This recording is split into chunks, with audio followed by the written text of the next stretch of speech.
Pourquoi faut-il un casier judiciaire vierge pour être pompier, taxi ou fonctionnaire et pas pour être élu? Oui, on se pose la question.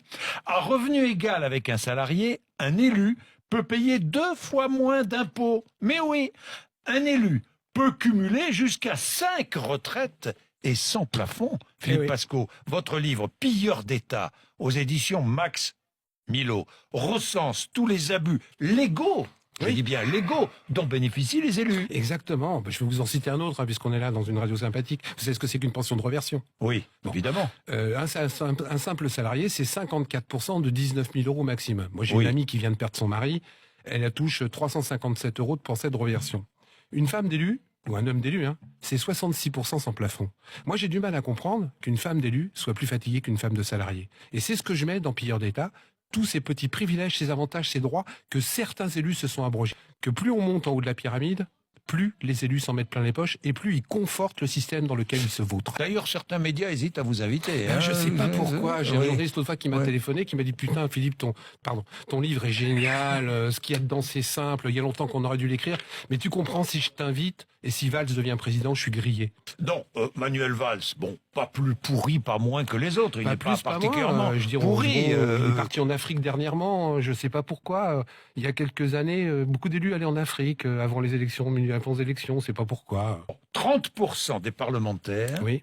en revanche, Oui. ont eu des soucis avec le fisc ou avec la justice. Oui. J'ai fait le compte, ça sort bientôt dans mon 3e livre, j'arrive à prouver, et preuve à la Bible, puisque tout ce que je dis est factuel. Oui. Dans mon premier livre, j'ai mis 400 élus et j'ai mis leur nom, j'ai pas eu un seul procès. Tout ce que j'écris est factuel, vérifié et recoupé. Oui. Là, je mets dans mon 3e livre que 30% des parlementaires, députés, Sénat plus sénateurs, donc 577 plus 348, 30% ont eu affaire avec la justice. Je rappelle encore une fois que c'est des gens qui votent des lois pour nous demander de nous serrer la ceinture. C'est des gens qui votent des lois pour dire que les gens qui sont au RSA aujourd'hui, on va pouvoir fouiller sur leur compte en banque pour savoir si c'est des gens qui, quelque part, dépensent un peu plus que le RSA. Et c'est des gens qui, quelque part, ont des comptes en banque en Suisse. Il y a 150 à 160 députés qui se sont payés une maison personnelle avec l'IRFM. Est-ce qu'une seule fois on a été fouillé sur leur compte en banque? Est-ce que ces gens-là sont poursuivis?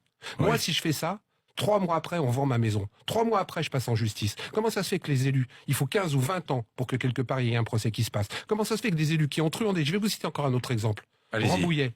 Oui. Un élu, il a été condamné. 20 millions d'euros. 20 millions d'euros. Il avait détourné, mal géré, etc., etc. Il a été condamné à 20 000 euros d'amende avec sursis. Mais c'est pas ça le pire. Comme la mairie, c'était son petit pote, ils se sont pas portés partie civile. Donc les 20 millions d'euros, ils ont été payés par les habitants. Est-ce que c'est normal? Et en plus, c'est là où les gens sont 2 fois cocus. Comme il y a la protection fonctionnelle, non seulement l'élu, les habitants ont payé l'avocat, mais en plus ils ont remboursé les dettes. Et ben ça, il faut que ça s'arrête parce que les gens, je vais vous dire aujourd'hui, ils en ont marre. Ils ne croient plus à la peste, ils ne croient plus au choléra, ils n'ont pas envie des chemises brunes, ils n'ont pas envie des chemises rouges. Du coup, il y a des endroits où il y a 75%, 80% d'abstention. Est-ce que c'est normal? Est-ce que ça doit continuer? Je dis non et je l'écris dans le livre Pilleurs d'État. Alors, vous dites certains élus touchent plus de 30 000 euros par mois. Leurs retraites sont cumulatives. Celles d'adjoints, celles de conseil régional, celles de députés. Ils peuvent avoir jusqu'à 5 retraites et tout ça sans plafond. Mais j'ai vu des maires qui disaient, bon, je laisse ma place. J'ai fait assez de machin, j'ai fait assez de boulot comme élu, je deviens maire adjoint. J'ai compris après. Ils touchaient leur indemnité de maire adjoint, plus leur retraite de maire. Nous, quand on prend notre retraite, on n'a pas le droit de travailler plus haut que notre dernier salaire.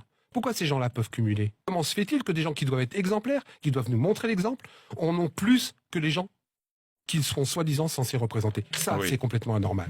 Comment se fait-il qu'aujourd'hui, il y a 396 métiers en France où vous ne pouvez pas travailler si vous ne présentez pas votre casier judiciaire vierge? Vous ne pouvez pas bosser donc comme pompier, comme ambulancier, comme taxi, comme fonctionnaire si vous ne présentez pas votre casier judiciaire vierge. Je dirais même plus. Si vous êtes fonctionnaire et que quelque part vous êtes condamné, on peut vous renvoyer. Sans indemnité, sans rien. Pour être élu ou réélu, on n'a pas besoin de présenter un casier judiciaire vierge. Et donc les retraites douillettes, les exonérations d'impôts, les salaires mirobolants, les avantages. Les avantages. Alors parlez-moi des avantages. Tiens, il y en a plein, des avantages. Il y en a plein quand vous êtes élu, et je l'ai été. J'ai été conseiller régional, président de la formation professionnelle et l'apprentissage. Déjà, du jour au lendemain, on vous appelle président, je ne sais pas pourquoi. Mais en plus, vous avez le droit à la voiture, vous avez le droit au téléphone, vous avez le droit à Internet, vous avez le droit à un tas de choses. Un autre exemple, moi, qui me rend fou. Vous cumulez plusieurs fonctions. Maire, conseiller départemental, conseiller régional. vous avez des frais de représentation. Moi, je m'explique comment on fait pour manger 3 fois par jour. Puisque dans ces frais de représentation sur chaque élu, on vous paye le déjeuner. Ouais. Moi, je mange pas 3 fois par jour. Pourquoi on payerait ces gens-là? Un autre truc, on vous paie 3 fois le déjeuner. Vous avez des frais de représentation sur chaque endroit. Ah bah oui, évidemment. Donc vous déjeunez 3 fois. Oui, c'est pratique. Parce que je sache, les gens déjeunent qu'une fois. On ne justifie pas. Mais non, l'IRFM, vous faites ce que vous voulez. Tout le monde le sait. C'était dans la presse. Il y a un député qui s'est payé des voyages et de la thalassothérapie avec son IRFM. J'en ai un autre qui était sénateur qui s'est payé un pavillon avec piscine du côté de Nice, grâce à l'IRFM. Il y a plein de pays où vous dépensez l'argent vous-même et vous faites rembourser. En France, c'est pas ça. On vous donne le pognon et vous en faites ce que vous voulez.